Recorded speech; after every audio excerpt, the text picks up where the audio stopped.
forgot to hit record, so hopefully you're paying attention on that because that's not going to be on the video.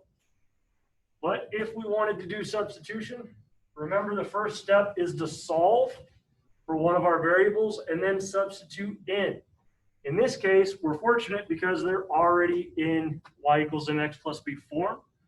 So I'm going to substitute this in for this y. Okay, I'm going to be left with 3x minus 2 is equal to a negative 3x plus 2. Okay, and then I just start isolating my variables. Okay, so I'm going to plus 3x from this side to bring it over here. So I have 6x minus 2 is equal to 2. And then I plus this 2 from this side to bring it over here. I'm left with 6x is equal to 4. If I divide by 6 to isolate my variable again, I have x is equal to 4/6, which is equal to 2/3. Okay, once I've found that variable, once again, I have to plug this back into either one of my equations. Does not matter which one, but I have to plug it back in. So I want to use the top one.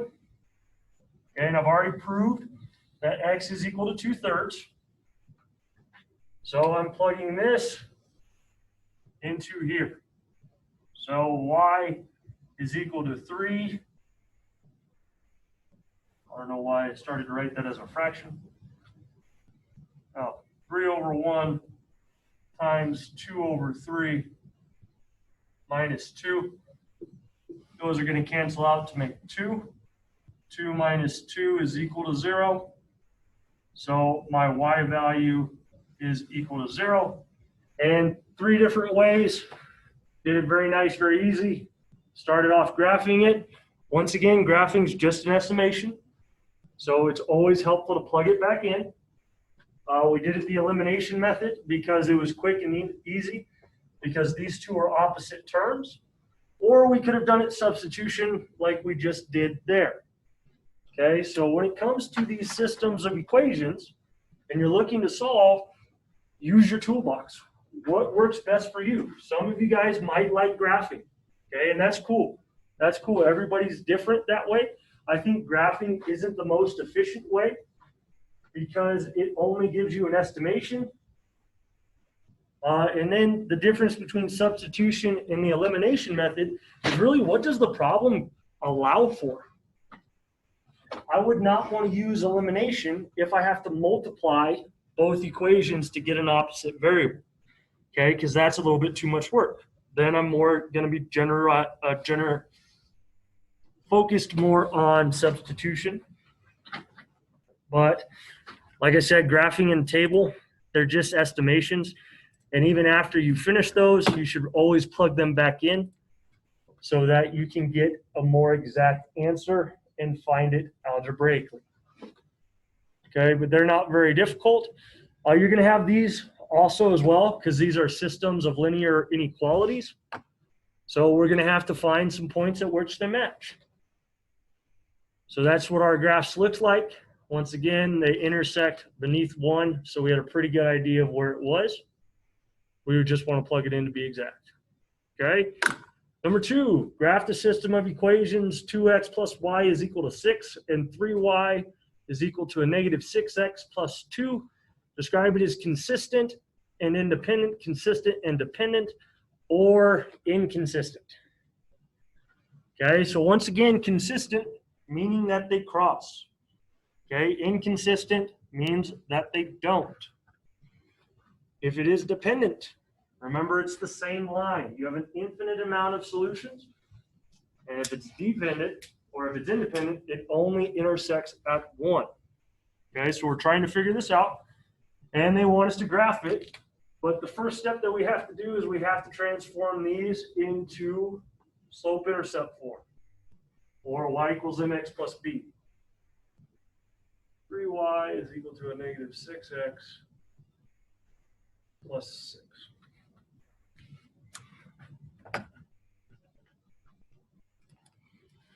Okay, so here we go. We got our two equations. We're going to be working this one first. Okay, very easy. get it into slope-intercept form, we want to isolate the y variable so that it's in the form y equals mx plus b. So I subtract 2x from both sides, and I'm left with y is equal to a negative 2x plus 6. Done and done. Okay, this side. In order to isolate my y variable, I don't have to do any addition or subtraction. I just have to divide by 3. So that gives me y is equal to a negative 2x plus 2. Okay, at this point, we have enough information to answer our question. Okay, remember, the only time we are inconsistent is if we have parallel lines. Parallel lines, by definition, have the same slope, but they have a different intercept. So if we were to graph these, they would run parallel to themselves, like railroad tracks, and they would never intersect. That's the definition of a parallel line. Hey, Mr. Right? Burr. Two lines that never intersect.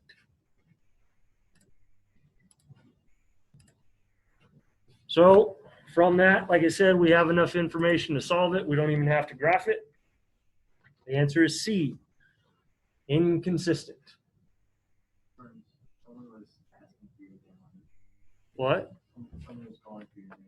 Somebody was calling for me? Who was it? Who was saying my name? Say my name, say my name. A little bit of Destiny's Child. Break up the afternoon. Guys, remember, the best way for me to answer a question, use the chat function. Okay, I don't have it disabled. Everything comes straight to me. Make sure you're using those functions, but I'll hold off for about 20 seconds, 30 seconds. There we go. Now the chat's coming through.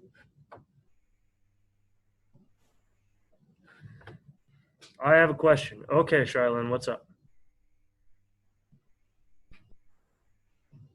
So for the 2x plus y equals 6, would it be a difference if you did the 6 plus negative 2x? Would it be a difference if you flip them? For this first equation here, Yeah. I mean, you could bring the negative 6 over. If I think I understand your question, you're asking why can't we just solve it like this? So if I brought the negative 6 over, I would have negative 6 plus 2x plus y is equal to 0, and then I'd have to bring negative y across. So I'd have a negative y is equal to 2x minus 6. But then since I have a negative here, this is actually a negative 1 as a coefficient. So then I'd have to divide everything by negative 1, which would give me, which basically just changes the signs of everything here. Is that kind of what your question was? Well, I was just saying, why can't you have the 6 in front of the y? Because to be in slope-intercept form, we have to isolate the y variable, right? Because it's always y equals mx plus b. I don't think I'm answering the question very well. I don't think I understand it the best that I could. But it's okay, because me and you are meeting after this, correct? Yeah. Okay, cool. Jot it down. We'll cover it. Let me get through the lecture. It's a good question. It's a very good question. I don't think, without being able to see it, I'm a little bit struggling. But it's okay. We'll figure it out. All right. The last of the self-checks.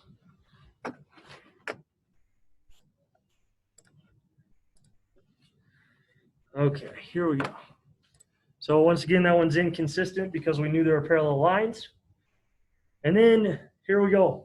A test has 30 questions worth a total of 100 points. Each multiple choice question is worth 4 points, and each true false question is worth 3 points. How many of each type of question are on the test? So first thing we got to do here is we have to write our two equations.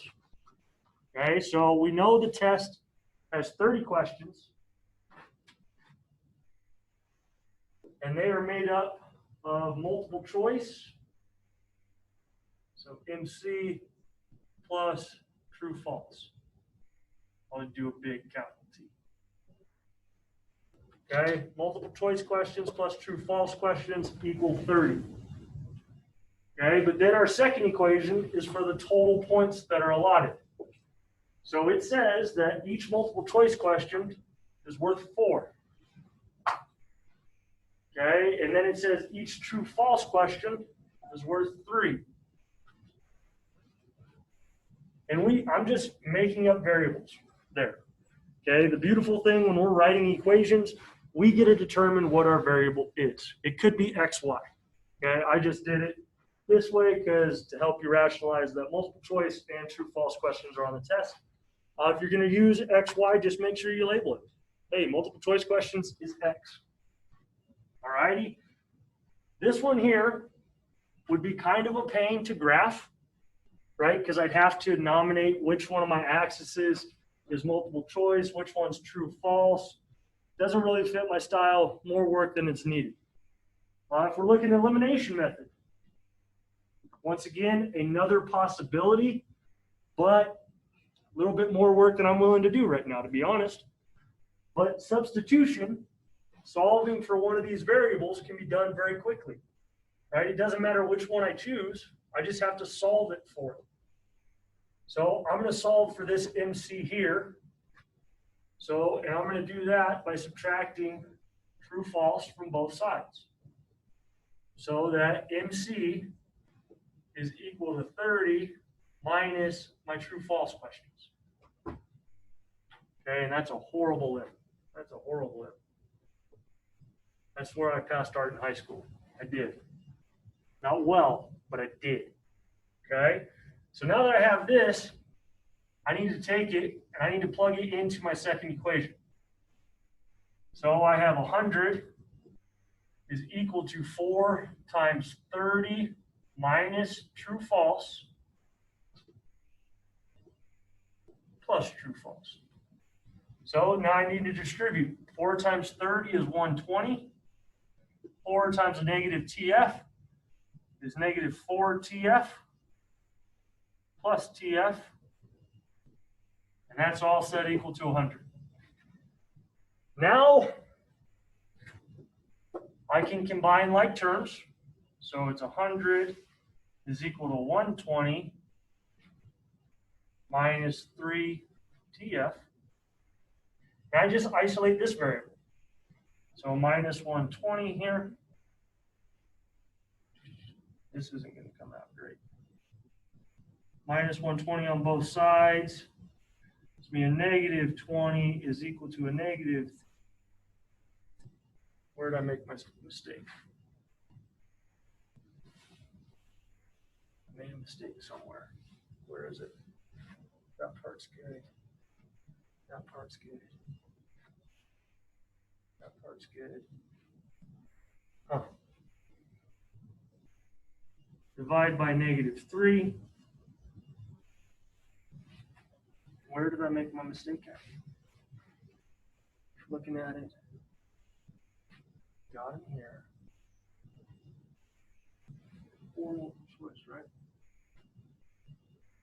Yeah. Oh. Okay. So TF in this situation is equal to 6 2/3. Then I'd have to plug that back in.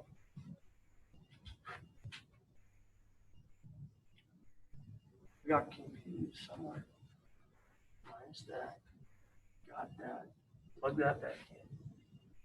It's 120. It's negative 4.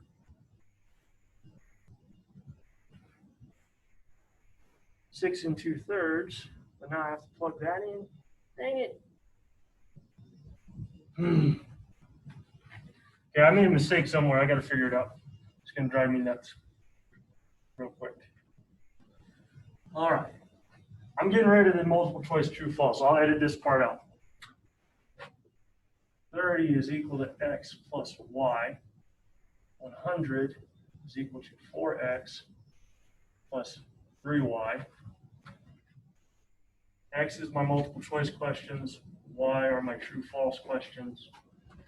Okay, I'm going to solve it for y this time. So I subtract x from both sides.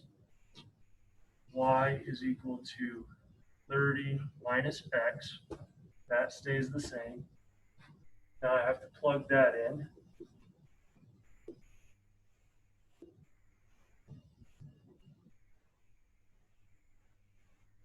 Minus x there. 3 times 30 is 90. Negative 3x. 4x plus that still equal to 100. Okay, now I'm good. I have no idea where I made that mistake, but I made a mistake on that previous one. So same things though. You solve it for the variable. You plug it back in. So we just plugged it in for this one here. Okay. Now I can combine like terms again. So I get 100 is equal to x plus 90. Solve for x by subtracting 90 from both sides. That gives me 10 is equal to x. Okay. So at this point, like I said, we could answer the question because answer number B has 10 multiple choice questions. But to truly finish off the process, we would want to plug it into either one of these equations. One is way easier than the other. This top one is. So I'm going to take this x and plug it into this top equation where I have 30 is equal to 10 plus y. Subtract 10 from both sides. 20 is equal to y. That looks like an x. So 10 multiple choice questions, 20 true false questions is the answer. That was a little weird because I did the exact same thing and I still didn't make a mistake that time though. Ha ha ha ha. All righty. So the answer is B, 10 multiple choice, 22 true false. I hate it when I make mistakes. One of these times I'm going to get through one of these lectures perfect. Just not today. Just not today. But don't beat yourself up, Mr. Burns. You're still doing great. Yeah, I'm talking to myself. I don't care. All right.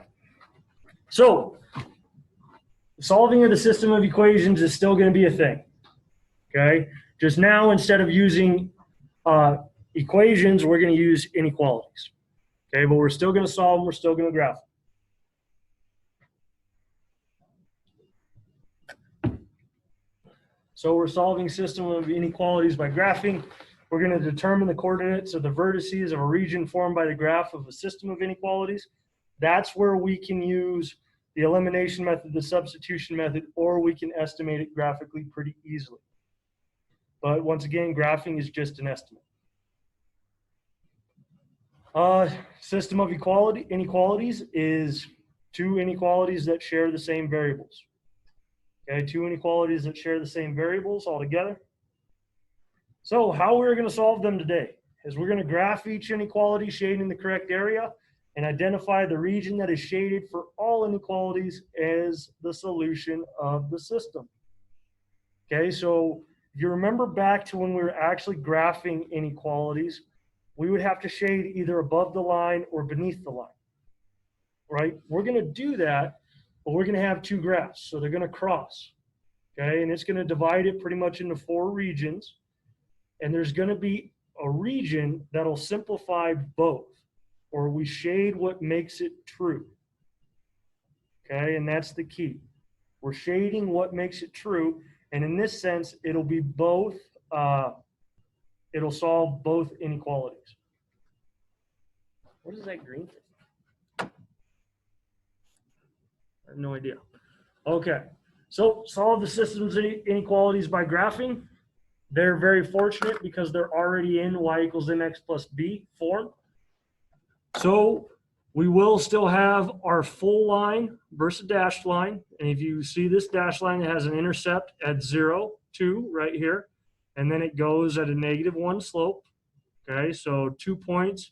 We're able to draw our line. We make it dashed because we don't have the line underneath. Right, the line underneath is what fills in the gaps. Okay, this top one, y is greater than or equal to 2x minus 3. Okay, so that line is right here. And you can see since this one is greater, we're shading region 1 and 2 for this top equation. for this bottom equation, we are shading region 2 and 3. Okay, we're shading beneath the dashed line and we're shading above the solid line. Okay, and that's because we're directed to by our inequality signs. Remember that when we are dividing these or multiplying these by a -1, we have to flip the sign. I don't know what that green line is. Can you guys see the green line on the Zoom call? You drew on your screen. I did? Yes, we can. How did I do that? Annotate. Heck yeah. And then go to the eraser. Ooh. Look at me learning new things. I did not know we could do that. That's awesome. It's very tempting to mess around now, I'm not going to lie. So the solution of the top equation, like we were saying, was regions 1 and 2. It's everything above that line. The solution of the bottom equation are regions 2 and 3. So to solve these systems of inequalities, it's the region that satisfies both. Okay? So 1 and 3 only satisfy one of them, not both of them. Region 2 satisfies both of them, so we would declare that as our answer. Okay, and we would present our graph, which would look like that. And you can see we only shade the region that solves both. Okay, but it's a helpful thing if you need to overlap. The cool thing about Desmos, okay, and I don't know how much you guys have used Desmos. So y equals -x plus 2 and y equals 2x minus 3. As a way to check yourself. I'm not saying just use Desmos. I'm saying use it to check yourself. It does have inequality formulas. Okay, so y is, it was greater than or equal to 2x minus 3. And if I add an equation here, y less than x plus 2. I think I put those in wrong, but you can see Desmos will do the shading for you. I didn't, when I wrote down the equations, I didn't, got to double check. Wow, I'm just on fire today. So good, so good. Okay, but I would use Desmos to check yourself. As long as you plug it in correctly, it'll get you, it'll show you exactly what you're looking for. It's a very helpful tool for you to check yourself. Don't just use it to do the homework, but use it to check yourself. All right, looking at the next one. Solving the systems of inequalities by graphing, we have y is less than or equal to 3x minus 3, and y is greater than x plus 1. Okay, so first, we can use our graphs to kind of determine if there's any that we can eliminate. Looking at them, the dashed line crosses at the intercept of 1 on each one, so that's pretty good. The slope is 1, and I don't think we're going to be able to eliminate this one. We're going to actually have to graph it. So, working the first equation.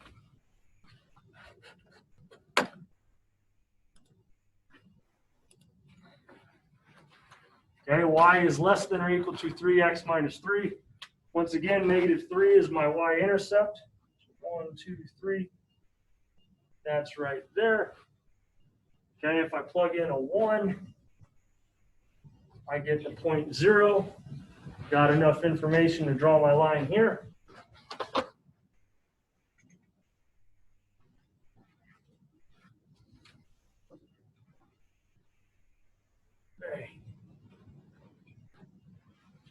Okay, and I'll do the second one in red. X plus 1. So I have a y-intercept of 1 here.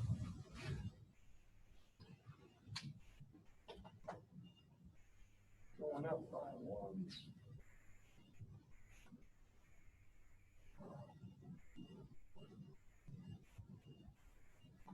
That's what that line's going to look like.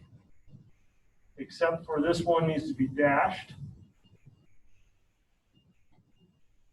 Okay, and now here's the tough part. Where do I shade? Where do I shade? So on the first equation, since y is less than or equal to 3x minus 3, I'm going to be shading everything beneath this solid line, okay? Because y is less than. Second equation, y is greater than, so I need to shade everywhere that is greater. And looking, the intersecting region is going to be right in between these two, right here, where I'm beneath my solid line, but I am above my dashed line. Right there, so my answer would be B. Okay, don't forget to put your dashes. If it's just greater than or less than, it's greater than or equal to, the line underneath the sign fills in the dashes.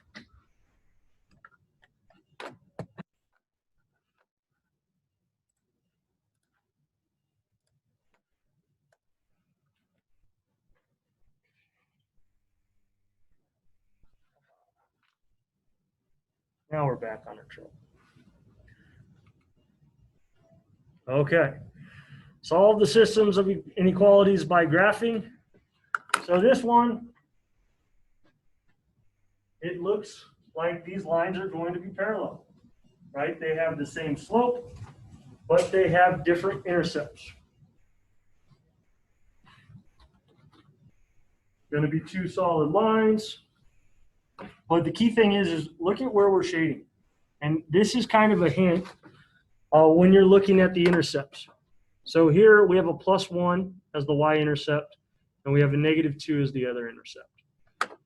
We're going to be shading beneath the low line, or we're going to be shading above the high line, okay, or the upper line. So looking at this, they're parallel, and when they are parallel, I have basically two situations. There can be a solution or there can't be a solution. If you're shading in the middle, there's a solution.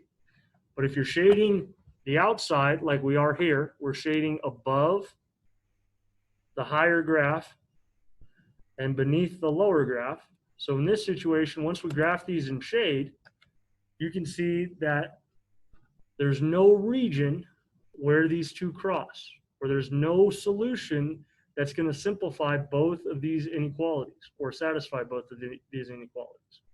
So in a case like this, we would say that there is no solution. Okay? So the solution set is nil. Or in other words, there's no two coordinate points that we could put in that would solve both of these inequalities and make them true.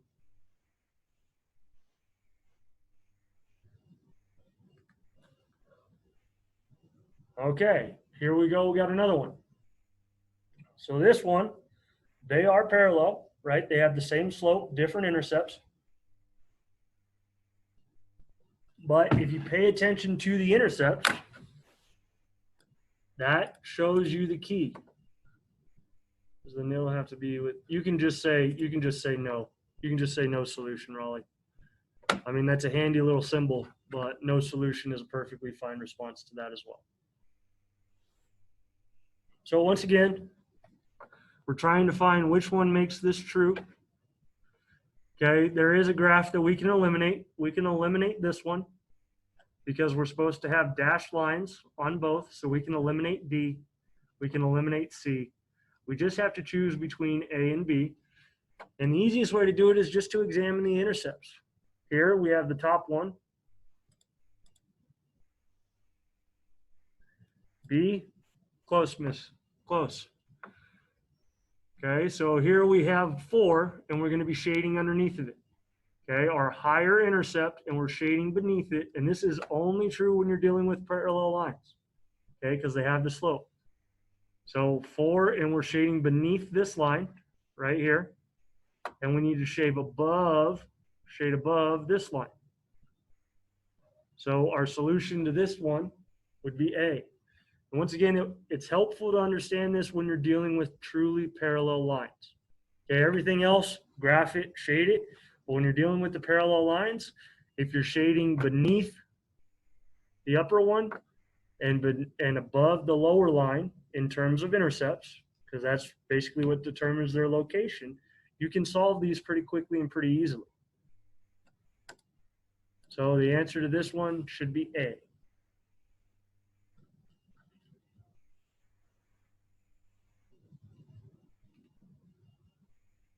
Okay. Medical professionals recommend that patients have a cholesterol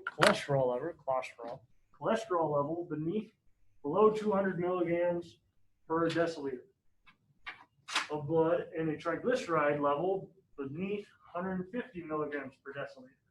Write and graph the systems of inequalities that represents the range of cholesterol levels C and triglyceride levels T for patients.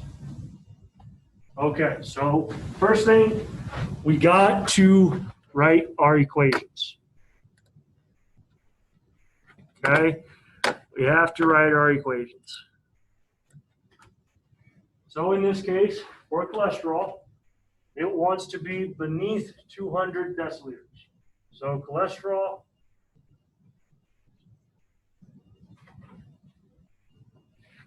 okay, less than or equal to. Our triglyceride level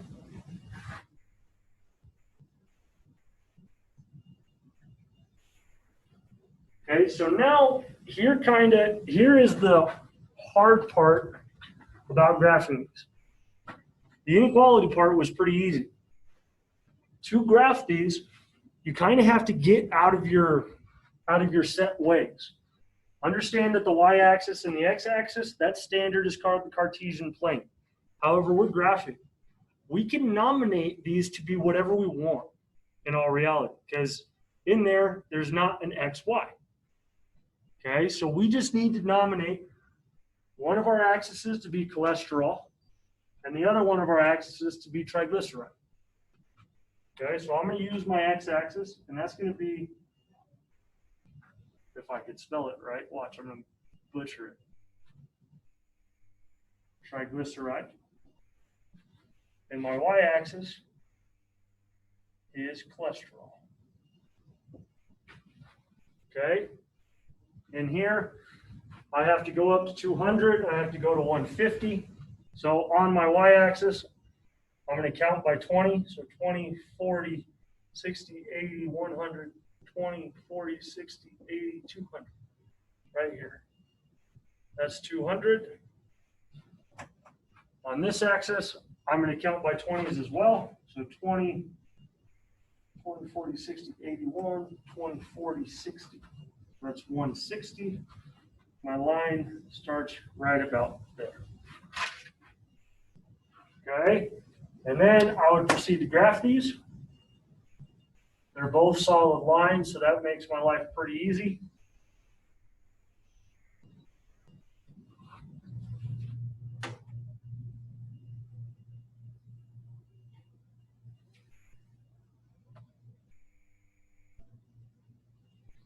Okay, and now it's time to do my shading.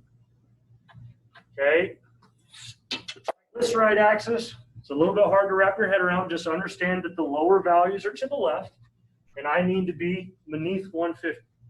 So I'm shading from this line to the left. Okay, the cholesterol, 200 and beneath, so I'm shading down here. So my graph, when it's all said and done, is going to look something like this. Okay, and it's hard to wrap your heads around if you can't separate the fact that we can adjust these axes to make them work for ourselves. Okay, X and Y is what you're most accustomed to. That's awesome, right? That will be the same in pre-calc. But in a situation like this, where we're trying to model, right, because this is a model of what a healthy person would look like, we get to adjust the axis and nominate what we want. Okay, so here I made cholesterol my y-axis, I made triglyceride my x-axis, and it's a pretty simple problem from there. Okay, the shading is pretty easy. I don't even have to find another point, okay, to draw my lines. But like I said, if we can't break out of the fact that we can adjust the XY axis, these problems can be pretty difficult. So let's see, represent the cholesterol levels. Must be between 200 milligrams per deciliter. Write this as 0. They bookend it. They make it bounded at 0. I didn't. It doesn't materially change my answer. They did that because it wouldn't make sense to have a negative cholesterol level, right? You can't have negative cholesterol. They're going to do the same thing with triglycerides. Okay, graph all the inequalities. And that's what our graph would look like. But like I said, it makes it easier if you're able to adjust your thinking in regards to the XY axis. Okay, because we're just modeling in those situations. Okay, here's another one. Category 3 hurricane has wind speeds of 111 to 130 miles per hour and a storm surge of 9 to 12 feet above normal. Write and graph a system of inequalities to represent this situation. This is another one. If we try to approach it as just locked in, being the x-axis, right, it kind of gets difficult. So our wind speeds,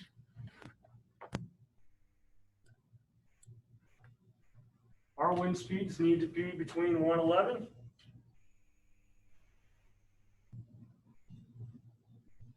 and 130. Okay, and our storm surge, which I'm going to call S, needs to be between 9 and 12 feet. Okay, so just expressing it out that way. And then time to graph it again. So I'm going to put wind speeds here as my y-axis. I'm going to put storm surge as my x-axis. Okay, on my storm surge or my x-axis, I'm going to count by 3s. On my wind speed, since I have to go much higher, I'm going to count by 10s. 10, 20, 30, 40, 50, 60, 80, 90, 100, 110. So here's 110, 120, 130. Okay, so now it's just time to graph those.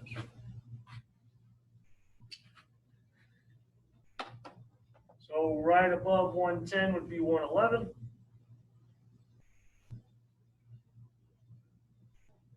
130. Look like that. Okay, and I'm going to shade in between those lines because that's for a Category 3 hurricane. And then for 9 and 12, for the storm surge,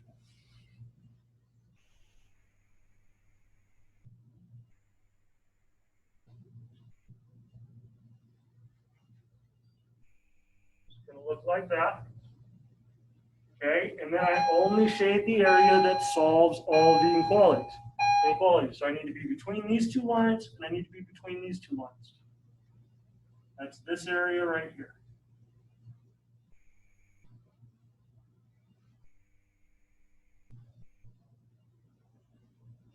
Feel like I'm coloring in a color book. Okay, once again, seems like a difficult problem, and if you try to approach it locked in the mindset that you have to be X, Y axis, it is a difficult problem. But if you can expand that and just understand that we get to determine what is on our axes, it's a very easy problem.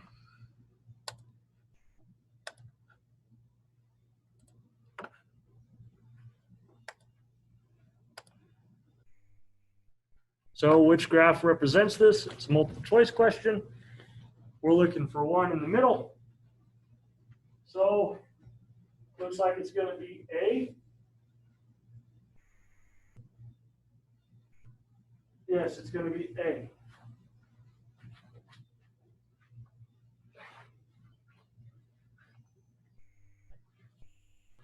Okay. Finding the vertices of the triangle. Okay, I believe this will be the last one that I have for you, if I'm not mistaken. Then I'm going to turn you loose. Pretty simple. This one, since it's a triangle, we have 3 inequalities that we're going to be working with. First one, 2x minus y is greater than or equal to -1. Second one, x plus y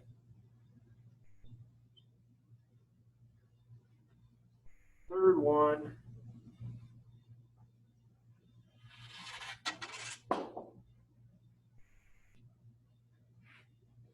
and in order to graph these, I got to get them into my format, y equals mx plus b. Okay, working with this first one, so I want to isolate my y variable, subtract 2x from both sides. I get a negative y is greater than or equal to a negative 2x minus 1. I have to divide off that negative 1, so that's a negative 1 there. But since I divided by a negative, I have to switch my sign. So that's one inequality that we'll be working with. Okay, this second one's much easier to solve. I subtract x from both sides.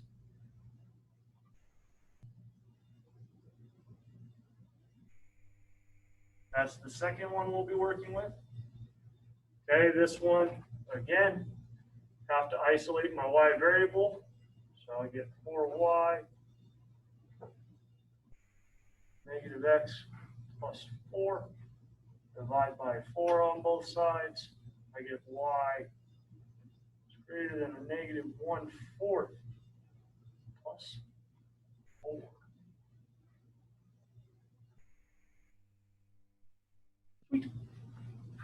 Okay, now I got to graph them. Okay, and we can find vertices by solving them like systems of equations, but it's a little bit easier to graph on this one. So my first one here, y is equal to 2x plus 1. Y-intercept at 1. If I plug in 2, if I plug in 1, I get 3. So this line is right here.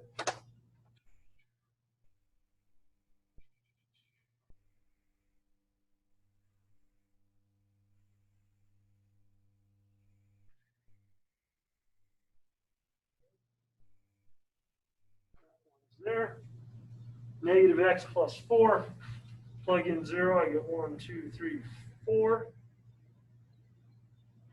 Plug in 1, I get 3. So this one's right here.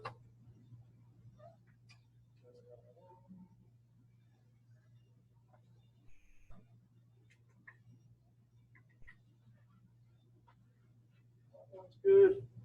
Negative 1/4 plus 4.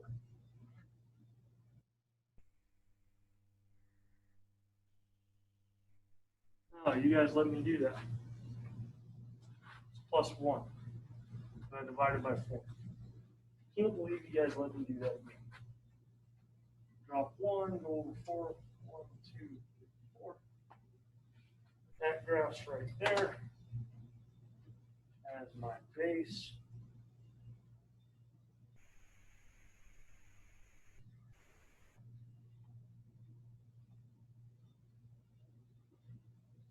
Okay, at this point, I can get a pretty good estimate at where my graphs intersects. Looks like I have an intersection at 0, 1.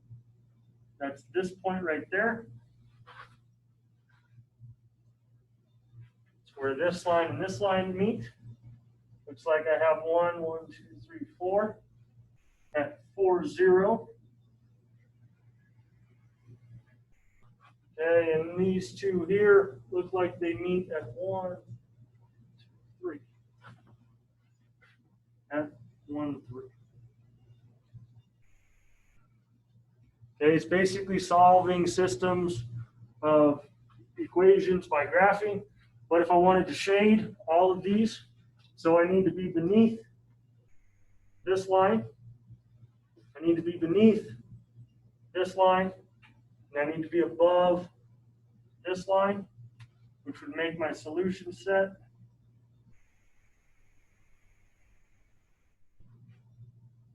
Right there.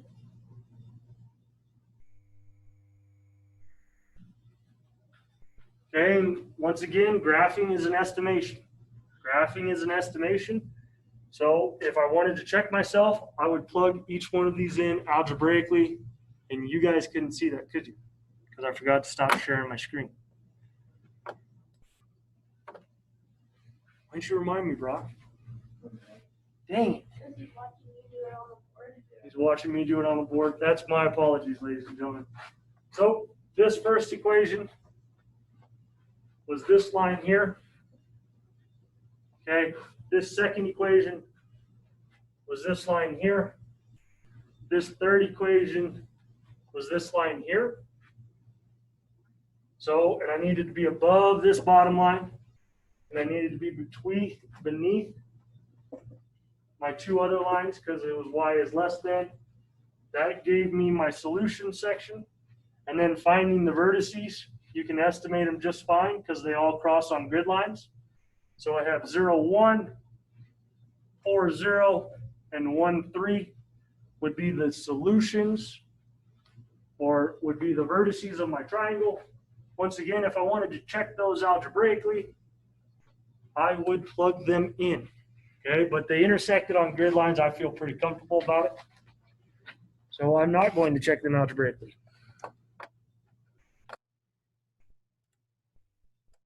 Dang it. I'm all over the place today.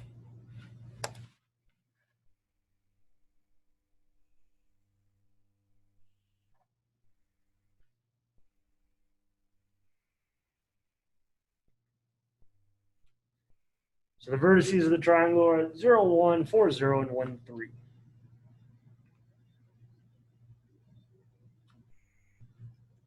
All right, so find the coordinates of the vertices of the triangle formed by x plus 2y is greater than 1, x plus y is less than or equal to 3, and a negative 2x plus y is less than or equal to 3. We'll solve this one because I didn't show you how to do the last one. Like a dumb duck. So dumb sometimes.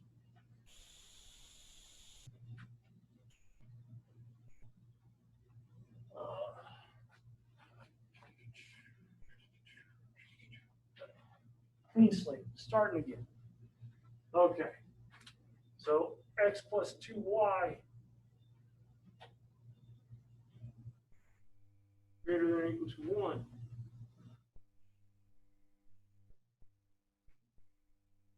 Less than 3.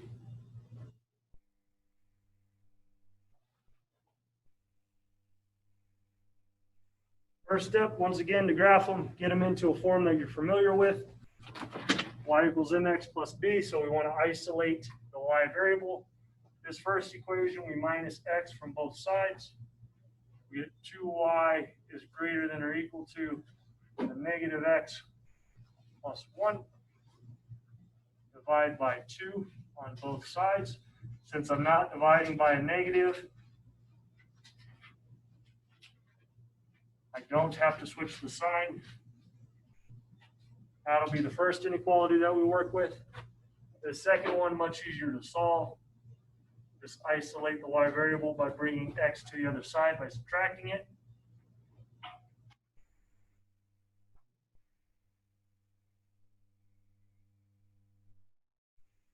This one here, once again, isolate the y variable. So y is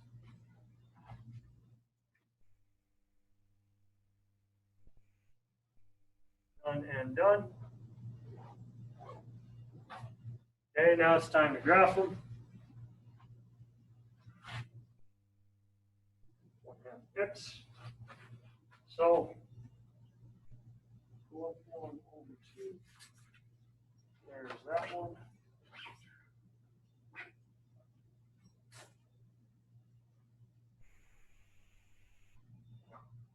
My ruler slipped.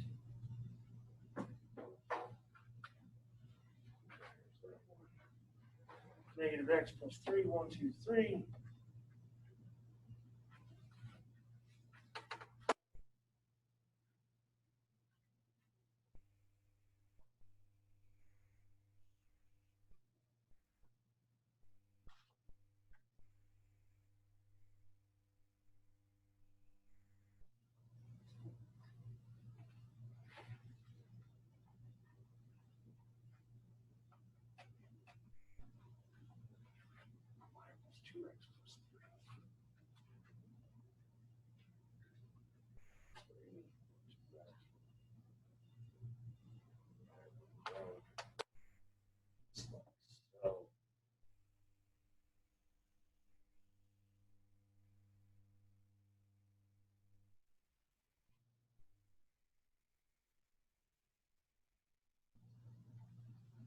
looking like that. Now this one, much more difficult to estimate. I have one vertex that's guaranteed. That's at 0, 3 between these two. Okay. This one doesn't intersect on a grid line. This one doesn't intersect on a grid line either. So I can't solve those. Okay, and I can solve for them algebraically. In order to do that, I'm going to get rid of the inequality sign and just write it as an equation, and then be able to solve it. So these two came together. Man, so I need to find the intersection here, the intersection here. Okay, here we go. So I'm going to change this one into the equation. Y is equal to a negative 1/2 x plus 1/2. Need to find this intersection. That's y is equal to a negative x plus 3. Okay, so then I can plug that back in. I'm set up to do substitution here. So I'm going to plug this in for this y. Negative 1/2 x plus 1/2 is equal to a negative x plus 3. Okay, and then I just solve for x. So negative 1/2 x, if I add that to the other side, I get 1/2 is equal to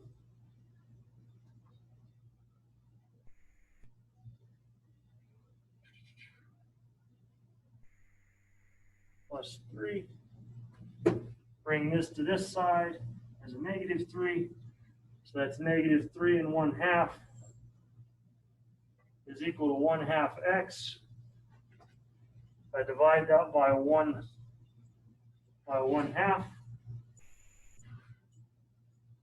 I get a negative 7. No. Come on. Plus negative 1/2. No, it's negative 2.5. Duh, not 3.5. Come on, dude. So my answer is negative 5 on this side. So I have the x value of negative 5. Once again, then I need to plug it back in. So that erases all of this work to find my y value. Plug it into whichever one's easier. So I'm going to take it here. So y is equal to negative 5 plus 3. That makes 5. Y should be equal to 8. That does not look right. Not at all. Oh. Hey, Connie. What's going on? What's up? That I got it. I didn't know God. you were teaching. Yeah.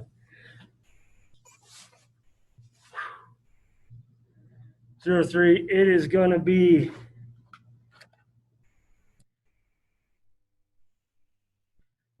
answer C. 5, negative 2, 0, 3, negative 1, negative 1, 1. I want to give you guys a little bit of time. Same stuff we did last week. It's solving systems of equations. We're at 225 right now. So I'm going to assign your homework.